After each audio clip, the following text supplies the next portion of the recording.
વિદ્યાર્થી મિત્રો, ચેપ્ટર 4નો ઉદાહરણ નંબર 13 એ આપણી થિયરી છે પ્રવાહ માપક. એટલે પ્રવાહ માપકમાં જે મુશ્કેલી હતી અને નિવારણ તેની આ એક્ઝામ્પલમાં લગભગ સમજૂતી આપી છે. 3 વોલ્ટની બેટરી છે, 3 ઓહ્મનો અવરોધ જોડેલો છે, પ્રવાહ માપવા માટે એક પ્રવાહ માપક જોડેલું છે. હવે શરૂઆત કરીએ. હું મારી રીતે સમજાવું. પ્રવાહ માપક જોડેલું નથી અને આપણે હમણાં રવા દઈએ તો પ્રવાહ કેટલો વહે, અને પરિપથમાં પ્રવાહ I બરાબર V/R. V 3 volt, R 3 ohm એટલે 1 એમ્પિયર આવે. હવે આપણે મીટરની વાત કરીએ. એ પરિપથમાં જોડેલું છે. એ જે ગેલ્વેનોમીટર છે એનો અવરોધ આપેલો છે. અહીં હું સાઈડ પર લખું છું. ગેલ્વેનોમીટરનો અવરોધ RG એ 60 ઓહ્મ છે. હવે મીટરની જગ્યાએ સીધું હું ગેલ્વેનોમીટર જોડી દેમ છું તો પરિપથનો અવરોધ જો, પરિપથનો અવરોધ કેટલો થવાનો, તો કે R છે જ, આપણે આને R કહેવાના, પ્લસ RG એટલે 3 વત્તા 60, 633 ઓહ્મ. તો પ્રવાહ કેટલો થવાનો? સીધું મેં ગેલ્વેનોમીટર જોડી દીધું તો પ્રવાહ થવાનો V/R પ્લસ RG એટલે કે 3/63 એટલે લગભગ જવાબ આવે છે 0.048 એમ્પિયર. માપવાનો હતો 1 એમ્પિયર. જો સમજો થિયરી. પ્રવાહ માપવા માટે મેં સીધું જ ગેલ્વેનોમીટરને તે ઘટક સાથે શ્રેણીમાં જોડી દીધું. પરિસ્થિતિ શું થઈ? પરિપથનો અવરોધ બદલાઈ ગયો. અવરોધ બદલાઈ ગયો એટલે શું થયું? પરિપથ એટલે કે તે ઘટકમાંથી પસાર થતો પ્રવાહ બદલાઈ ગયો. એટલે કે આપણું જે ગેલ્વેનોમીટર છે એ બદલાયેલો પ્રવાહ માપે. ચોપડીમાં સરસ સમજાયું છે નિવારણ. ધારો કે આપણે બીજો પોઈન્ટ લઈએ, અહીંયા સ્મોલ a લખી દઈએ. બીજો મુદ્દો લઈએ અને બી. આજે મારું ગેલ્વેનોમીટર છે એને સમાંતર એક હું શન્ટ મૂકું છું. શન્ટ એની સંજ્ઞા એ લોકોએ RS લીધી છે, 0.02 ઓહ્મ. પ્રશ્ન એ ઉદ્ભવે કે હવે પ્રવાહ માપક કેટલો પ્રવાહ માપશે? તો ગેલ્વેનોમીટરનો અવરોધ RG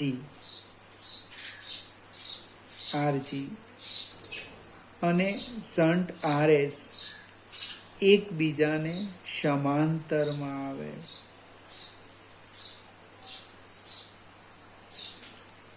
સમાંતરમાં આવે તો શું થાય? સમતુલ્ય અવરોધ લખીએ.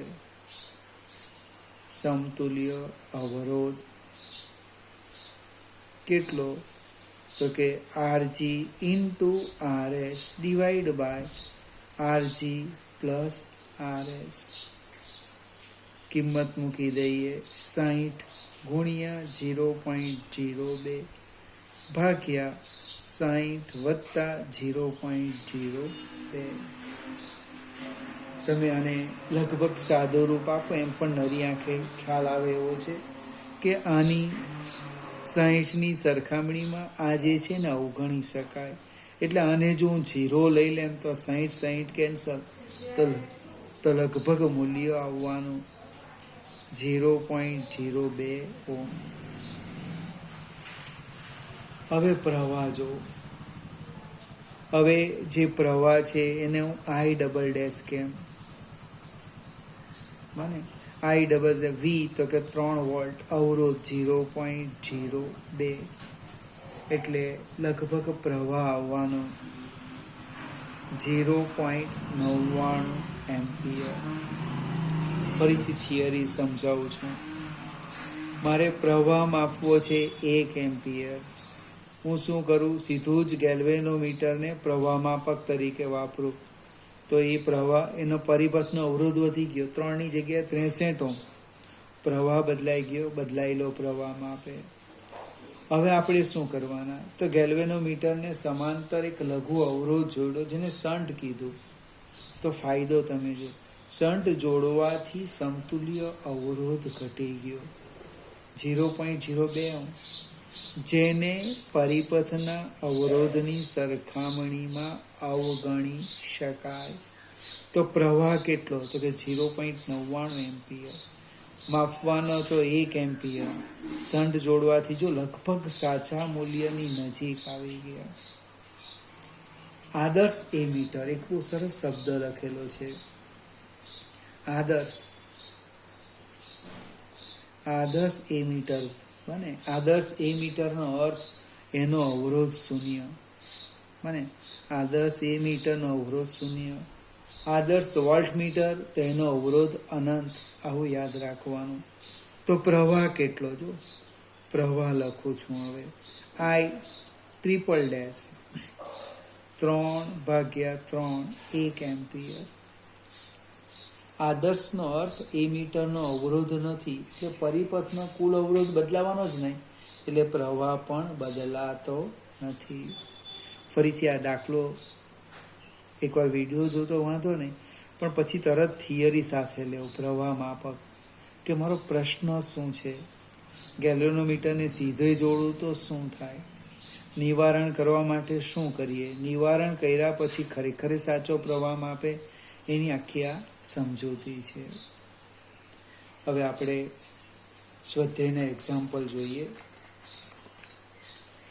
નાના નાના દાખલા છે.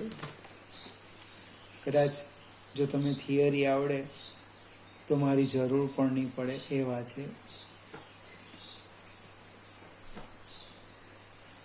સ્વાધ્યાયનો પહેલો એક્ઝામ્પલ.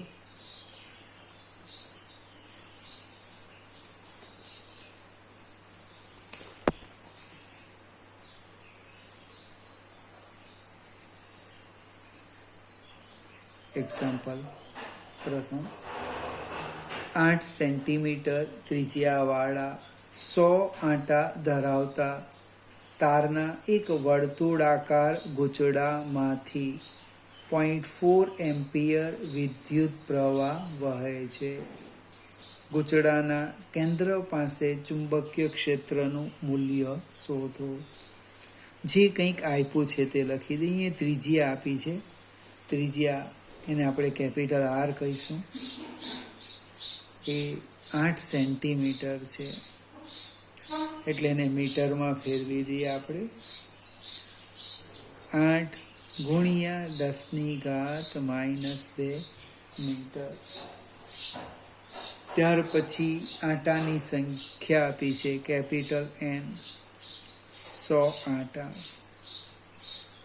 અને ગૂંચળામાંથી પસાર થતો પ્રવાહ 0.4 એમ્પિયર. પ્રશ્ન છે, ગૂંચળાના કેન્દ્ર પર, એટલે આપણી થિયરી પ્રમાણે x=0 પાસે બી નું મૂલ્ય કેટલું? માનાંકમાં બી લખો. હવે આપણે સાદું રૂપ એટલે સૂત્ર લખીએ. ફરીથી પ્રેક્ટિસ કરીએ એટલે મૂળ સૂત્ર લખવાનું. અને રિંગની અક્ષ પર કેન્દ્રથી x અંતરે ચુંબકીય ક્ષેત્ર B બરાબર μ0 NIr² divide by twice x² plus r² 3/2. કેન્દ્ર પર એવું લખ્યું છે, એટલે x બરાબર 0, એટલે b બરાબર μ0 NIr² R square divide by twice, આ તો 0 છે, આર સ્ક્વેર ગુણ્યા 3/2 એટલે કેટલા આવવાના? R cube. સાદું રૂપ આપો. બી બરાબર μ0 n I upon twice R. બધી જ કિંમત આપણે મૂકી દઈએ. μ0 4 પાઈ ઇન્ટુ 10⁻⁻7, આટાની સંખ્યા 100, પ્રવાહ I 0.4 ડિવાઈડ બાય ત્રિજ્યા 8 ગુણ્યા 10⁻². સાદું રૂપ આપીએ આપણે. 4 ગુણ્યા 3.14 ગુણ્યા 0.4 ભાગ્યા 8 એટલે 0.628 ગુણ્યા 10⁻⁻7. 100 એટલે +2, ઓછા ઉપર જાય એટલે +2. ખ્યાલ આવશે ને? 100 એટલે 2 લખ્યા, -2 ઉપર ગયા એટલે +2 થયા, એટલે 0.628 ઇન્ટુ 10⁻³ અથવા પ્રમાણિત સ્વરૂપ લખો. દશાંશ ચિહ્ન અહીંયા છે ને એક સ્ટેપ આ બાજુ ખસેડો, જમણી બાજુ, એટલે 6.28 ગુણ્યા 10⁻. તમે એક સ્ટેપ જમણી બાજુ ખસેડું તો ઘાત ઘટાડવાની, એક ઘટાડો, -3 માં 1 ઘટાડીએ એટલે -4 ટેસ્લા. માત્ર સૂત્ર આવડે 3 માર્ક આપણને પ્રાપ્ત થાય. સેમ બીજો દાખલો છે. એક લાંબા સીધા તારમાંથી 35 એમ્પિયર વિદ્યુત પ્રવાહ વહે છે. એક લાંબો તાર લઈ લઈએ આ રીતના, એમાંથી પ્રવાહ પસાર થાય છે અને I બરાબર 35 એમ્પિયર.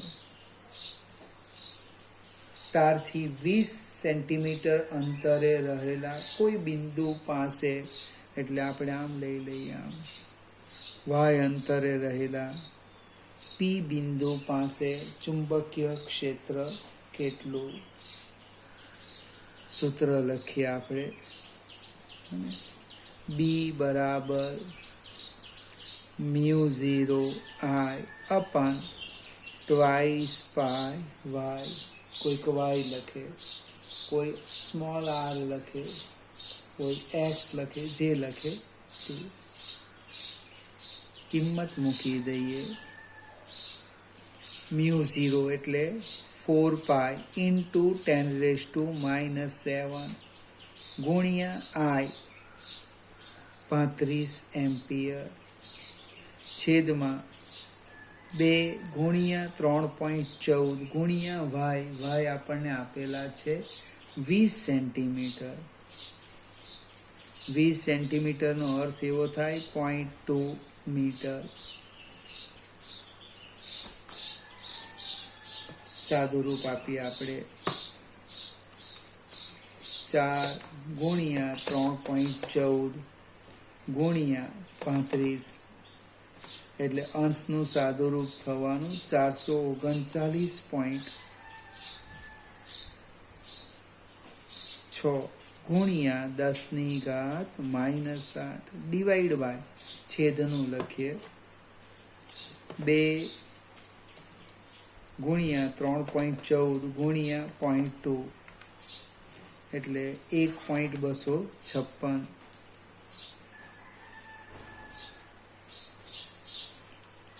હવે આનું સાદુરૂપ આપીએ 439.6 ભાગ્યા 1.256 એટલે કેટલા આવવાના?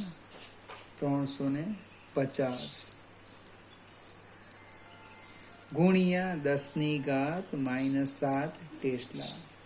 તો કોઈકને વિચાર આવે કે આ બધું કેલ્ક્યુલેટરનો શું કામ ઉપયોગ કરવો, તો લખાઈ ગયું મારાથી. બાકી તમે જો પા એટલે 3.14 નીકળી ગયા, 2 દુ 4, 4 4 નીકળી ગયા, 10 ઉપર ગયા, આવી ગયો જવાબ 350. એટલે આટલી સરળતાથી પણ આવી જાય ને એ જ રીતે આપણે જવાબ લાવવાનો.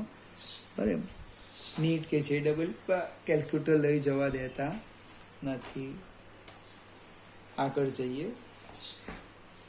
ત્રીજો એક્ઝામ્પલ, સમક્ષિતિજ સમતલમાં રહેલા એક, આપણે આમાં દિશાની પણ વાત કરીએ. આ બીજા દાખલામાં આ રીતના તમે આંગળી પકડો આમ, બને. હવે આ જે આંગળીનો આ ભાગ જ્યાં આવે એ અંદર જાય ને આ નીકળે બહાર, પ્રવાહ ઉપર જતો છે. તમારો જમણા હાથનો અંગૂઠો પકડો આ રીતના, અંગૂઠો પ્રવાહની દિશામાં, તો પી પાસે જે ક્ષેત્ર છે પાનાને લંબ અંદર પ્રવેશતી દિશા, એ જ પી બિંદુ જો આ બાજુ લેતે તો પાનાને લંબ બહાર નીકળતી દિશા આવતે. સમક્ષિતિજ સમતલમાં રહેલા એક લાંબા સીધા તારમાંથી 50 એમ્પિયર જેટલો વિદ્યુત પ્રવાહ ઉત્તરથી દક્ષિણ દિશા તરફ વહે છે. તારની પૂર્વમાં 2.5 મીટર અંતરે આવેલા કોઈ બિંદુ પાસે બીનું મૂલ્ય અને દિશા શોધો. જોઈએ આપણે ફિગર, સૂત્ર ઉપરનું જ છે. આપણે પહેલાં તો સંજ્ઞા લઈ લઈએ.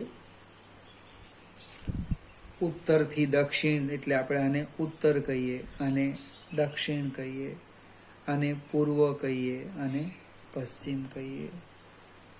હવે ફિગર સમજવા પ્રયત્ન કરીએ. આ તાર છે, તાર, એમાંથી આઈ એમ્પિયર પ્રવાહ પસાર થાય.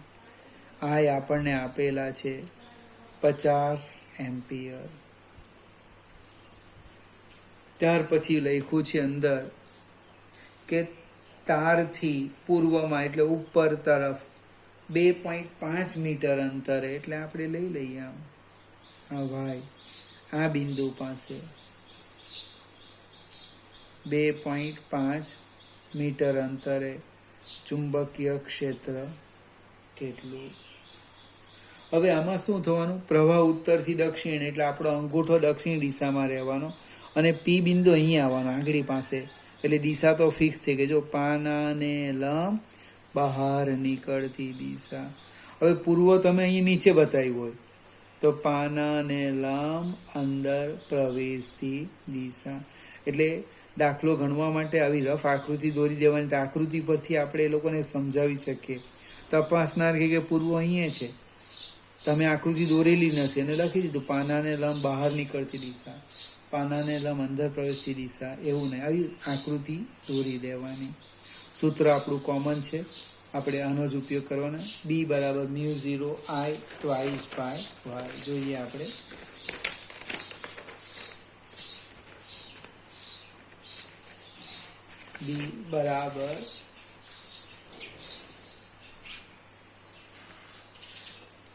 બી બરાબર μ0 I upon twice by y.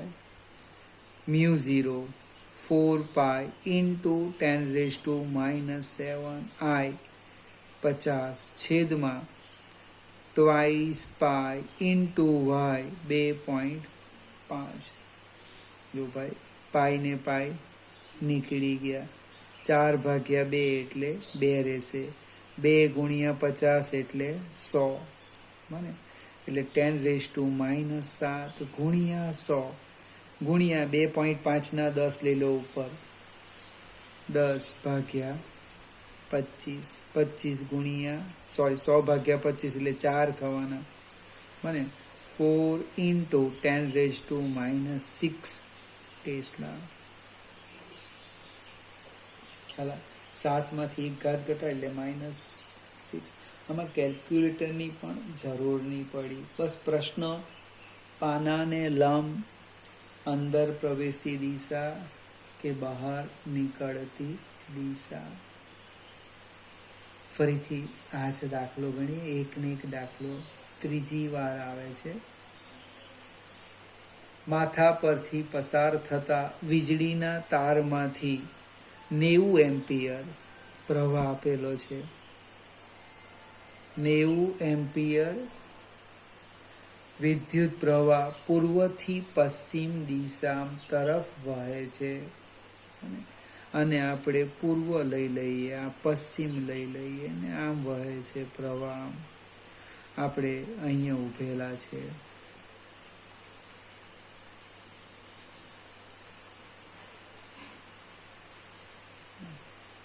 આપણે ક્યાં ઊભેલા છે? અહીંયા ઊભેલા છે, તારની નીચે. પ્રશ્ન છે, તારથી 1.5 મીટર નીચે ચુંબકીય ક્ષેત્રનું મૂલ્ય વાય આપ્યું છે 1.5 મીટર. ડી નું મૂલ્ય અને દિશા. પૂર્વથી પશ્ચિમ એટલે શું થવાનું? દિશા લખો છો, પાનાને લંબ અંદર પ્રવેશતી દિશામાં આવશે. બી નું સૂત્ર લખી દઈએ. હવે તમારે જાતે ગણી લેવાનું. μ0I અપન ટ્વાઇસ પાય વાય. કિંમત મૂકો, સાદુરૂપ આપજો એટલે બી આવી જશે. 5મો એક્ઝામ્પલ.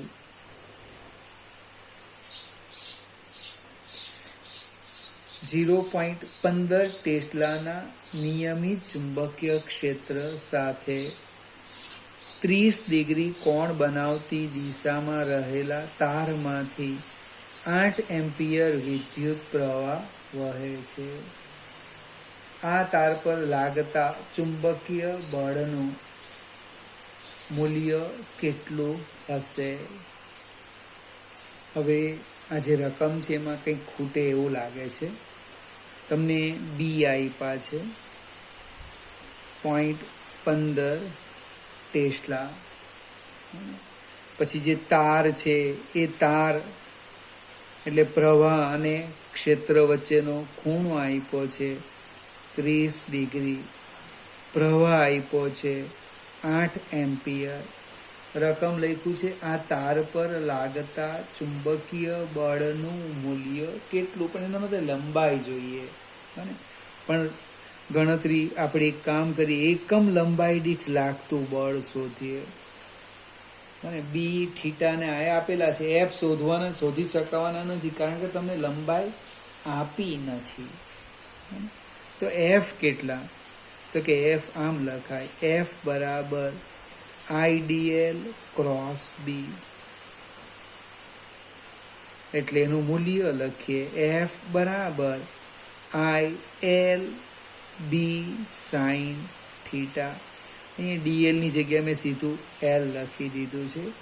એટલે કે F by L is equal to I B sine theta. કિંમત મૂકો, આઈ 8 એમ્પિયર, બી 0.15 ગુણ્યા સાઇન 30. સાઇન 30 એટલે લગભગ 1/2 થાય.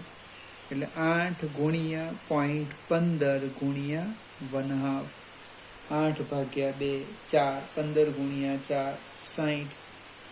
0.6 ન્યૂટન પર મીટર.